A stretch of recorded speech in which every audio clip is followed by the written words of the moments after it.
Assalamualaikum warahmatullahi wabarakatuh. Selamat datang kembali di channel Joran Bambu 71. Oke, bagaimana kabarnya teman-teman semua, teman-teman YouTube Joran Bambu 71?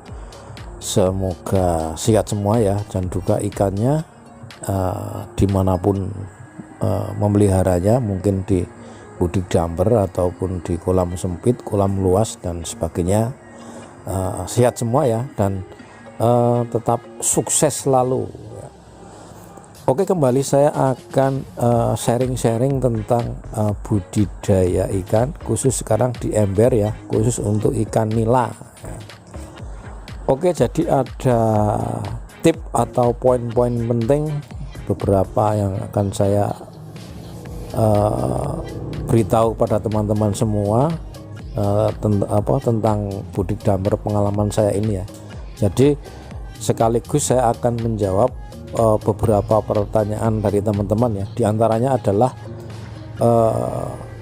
pertama tentang perawatan air atau embernya, yang kedua tentang pakan apa yang diberikan di budik damper nila, berikutnya kenapa nila di ember harus pakai aerator, dan berapa lama nila bisa dipanen, dan seberapa gedenya nila di ember bisa dipanen ya. Beberapa pertanyaan dari teman-teman semua yang masuk di video-video yang lalu ya. Oke, satu persatu akan saya jawab. Yang pertama adalah tentang tebar pertama atau perawatan air ya. Jadi tebar pertama itu syaratnya bagaimana ya. Jadi untuk pengalaman saya di sini ya, saya ngomong atau sharing tentang pengalaman saya di sini. Pertama dulu saya menggunakan air dari sumber air PDAM ya teman-teman ya. Jadi saya tampung di dalam ember ini dulu beberapa hari ya, enggak dikasih obat-obatan apa-apa, sekitar 3 atau 4 hari. Karena saya pikir biar netral dulu airnya, dan saya tebar nila ya. Pertama seperti itu. Nah, ini berkaitan dengan pertanyaan yang berikutnya tadi tentang kenapa harus pakai oksigen ya.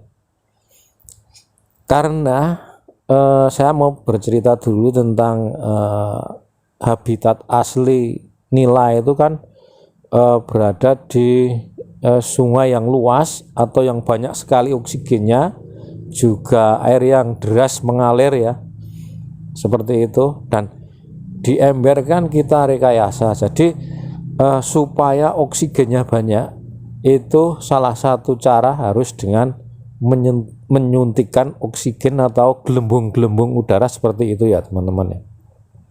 Jadi itu jawabannya, udah 2 pertanyaan terjawab ya. Terus berikutnya adalah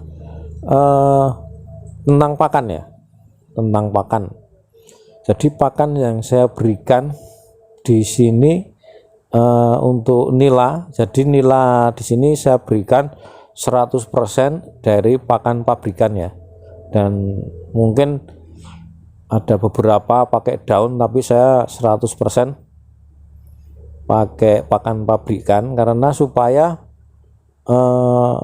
ikan yang kita rekayasa, kita pelihara di ember cepat tumbuh besar ya. Jadi nggak berlama-lama di ember, karena kita ketahui bahwa di ember juga nggak gampang ya, lebih sulit daripada di kolam habitat asli, mungkin kolam luas ataupun kolam air deras seperti itu ya teman-teman ya. Jadi secepatnya biar cepat besar, kita pacu dengan pakan yang berprotein tinggi. Dan biasanya pakan yang berprotein tinggi itu berada di untuk lele itu ya, proteinnya 40%, kurang lebih seperti itu ya teman-teman ya. Oke, jadi tadi udah sampai di pakan ya. Dan berikutnya adalah tentang perawatan air ya. Syarat air untuk hidup setelah kita tebar nila itu berapa lama harus diganti maksudnya. Jadi banyak sekali pertanyaan dari teman-teman untuk proses penggantian air. Jadi begini ya teman-teman ya, Jadi penggantian air itu bukan berdasarkan berapa hari, berapa lama, berapa minggu, berapa bulan, seperti itu enggak ya. Jadi tergantung pengamatan kita, ketika air sudah kotor, bau busuk ya, seperti itu, karena beberapa faktor. Biasanya bau busuk itu ada yang dari pakan, kotoran ikan itu sendiri, itu biasanya cepat menjadi kotor karena pengaruh kedua faktor itu ya, pakan dan juga kotoran ikan. Nah itulah nanti kita lihat pengamatan kita, ketika kita mengamati air kok airnya udah kotor dan baunya nggak enak, itu biasanya ikan akan cepat terserang penyakit atau mati, seperti itu ya teman-teman ya. Oke, sekarang berikutnya tentang kepadatan nila. Nah, kepadatan nila ini ketika berada di awal produksi atau awal tebar bisa padat ya teman-teman ya. Bisa satu ember ini ke dalam 70 liter bisa mencapai sekitar 100 ekor ya teman-teman ya di sini. Dan akhirnya nanti setelah ikan berusia 1 bulan lebih atau pada masa akhir produksi, bisa kita kurangi hingga 25%-nya ya. Jadi satu ember ini kan isinya 100 ini, dan nanti pada masa akhir produksi itu akan kita jarangkan ikannya, jadi sekitar kepadatannya 20 hingga 25 per ember saja, seperti itu ya. Dan tetap juga harus menggunakan aerator. Protokol kesehatan ikan dengan aerator itu penting sekali ya. Oke, berikutnya adalah tentang berapa lama dipanen ya. Biasanya sama ya teman-teman ya, ikan yang di kolam normal ataupun di kolam ember itu biasanya lamanya sama ya, sekitar 3 atau 4 bulan seperti itu teman-teman ya, asalkan kita memenuhi cara-cara yang bagus seperti yang saya lakukan ini ya, pengalaman saya di sini. Oke, dan sekarang biasanya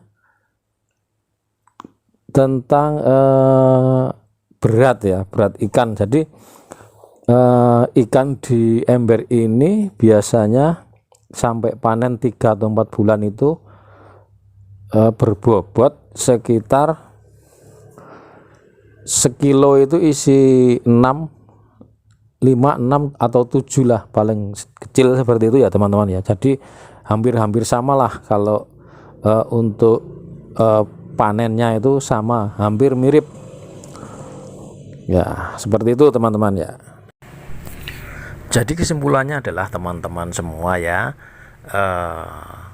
budidaya nila di dalam ember ini adalah sangatlah gampang-gampang susah, asalkan kita memenuhi beberapa unsur yang sudah saya share di depan ya. Tapi seperti itu teman-teman ya.